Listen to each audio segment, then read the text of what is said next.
नमस्कार, आप देख रहे हैं केबीसी न्यूज। मैं हूं आपके साथ अंशु गोस्वामी। आरजेडी प्रवक्ता एजाज अहमद ने केबीसी को बताया कि हमारी पार्टी बिहार में सफल होगी, जो 5 चरण के मतदान के रुझान से निकलकर सामने आ रही है। उन्होंने मोदी को घेरते हुए कहा कि बिहार में आरजेडी एक बड़ा विकल्प है और प्रधानमंत्री को जनता इस बार बदल कर रहेगी, क्योंकि प्रधानमंत्री मोदी मुद्दे की राजनीति नहीं करते, वो सिर्फ जाति, मजहब और धर्म की राजनीति करते हैं। आगे सुनिए एजाज अहमद ने क्या कुछ कहा। चुनाव का चरण तो सर अब नजदीक होते जा रहा है, लगभग अंत पे है।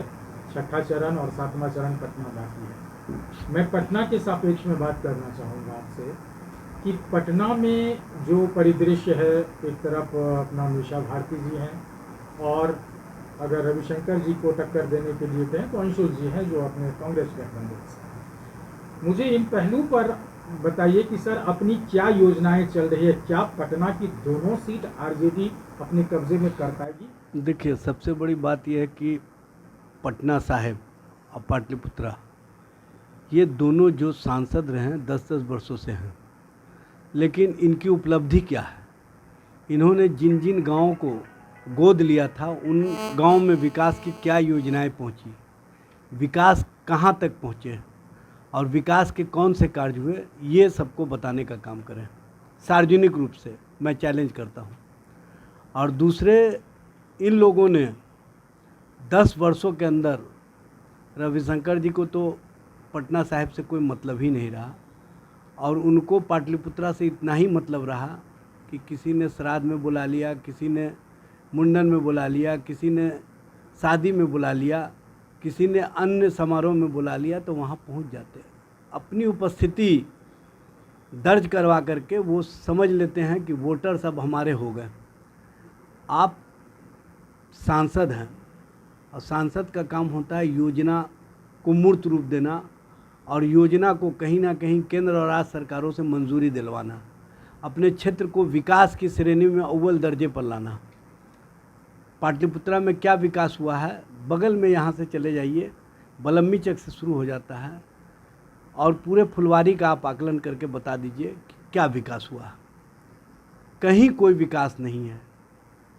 एम्स का निर्माण हुआ, वो भी यूपीए सरकार के समय में, लेकिन एम्स के इर्द गिर्द जो जल जमाव की स्थिति है, उसके निकासी की व्यवस्था, ड्रेनेज सिस्टम की व्यवस्था आज तक नहीं हुई है, जिसके कारण एम्स जाने वाले मरीजों को, उनके तीमरदारों को जो परेशानियां झेलनी पड़ती है, ये स्पष्ट रूप से दिखता है। जो हवाई अड्डा का निर्माण होना था बिहटा में, उसके संबंध में इन्होंने कोई कार्य नहीं करवाया।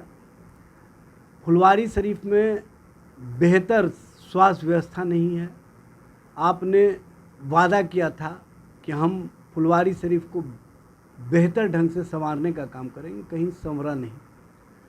विक्रम की वही स्थिति है, पालीगंज की वही स्थिति है, मसौढ़ी की वही स्थिति है, दानापुर की वही स्थिति है।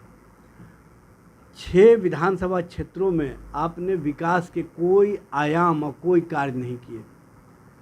आप सिर्फ नरेंद्र मोदी की तरह बिना उपलब्धियों के जुमलाबाजी करके वोट लेना चाहते हैं।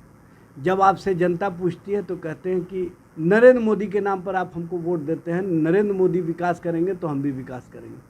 कि जो एमपी, चूँकि सारे के सारे लगभग एमपी को टिकट इन्होंने दिया, कोई भी जनता और जनता के हितों के लिए काम नहीं किया, अपने क्षेत्र के विकास के लिए काम नहीं किए। सिर्फ कहीं ना कहीं भरम और धर्म की राजनीति में जो भारतीय जनता पार्टी का कहीं ना कहीं सुगुफा रहा है, उसको आगे बढ़ाने का काम किए। और जो आप बोल रहे हैं कि लोग कह रहे हैं कि विकल्प नहीं है, ये आप अपनी मन से कह रहे हैं। सब लोग यही बात कह रहे हैं कि इस बार विकल्प ही विकल्प है।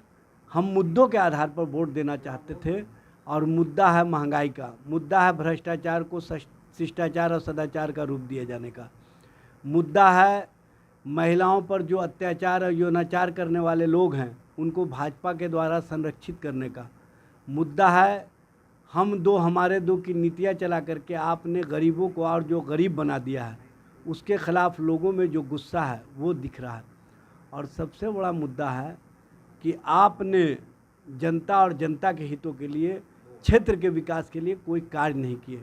जबकि तेजस्वी प्रसाद यादव ने जनता के बीच में 17 महीने में जो कार्य किए, नौजवानों के नौकरी और रोज़गार के जो कार्य किए, 75% आरक्षण व्यवस्था बढ़ा करके जो ऐतिहासिक कार्य किए, और साथ ही साथ बिहार को पर्यटन के क्षेत्र में अव्वल दर्जे पर ले जाने का जो उनका संकल्प रहा था, वो जब जापान गए तो उसके बाद इन लोगों के कान खड़े हो गए और इन लोगों ने साजिश करके कहीं ना कहीं महागठबंधन की सरकार को अलग करने का काम किया।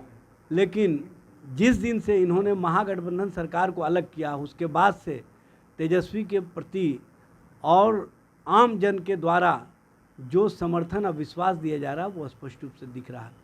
और सब लोग कह रहे हैं कि तेजस्वी का मतलब रोज़गार, तेजस्वी का मतलब नौकरी, तेजस्वी का मतलब 75% आरक्षण की व्यवस्था, तेजस्वी का मतलब है बिहार को विकास के आयाम में अव्वल दर्जे पर ले जाना, तेजस्वी का मतलब है हर स्तर पर नौजवानों के चेहरे पर खुशी और उनके भविष्य को बेहतर बनाना।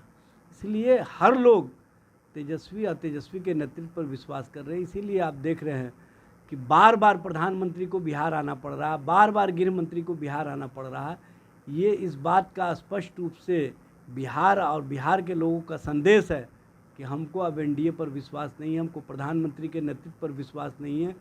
हमको 10 वर्षों में इन्होंने क्या दिया है, सिर्फ जुमला, भरम और धर्म, इसके अलावा कुछ नहीं दिया है। तो इसलिए ऐसे लोगों के साथ हमको नहीं रहना है जो कहीं ना कहीं जनता और जनता के हितों को नुकसान पहुंचा रहे हैं।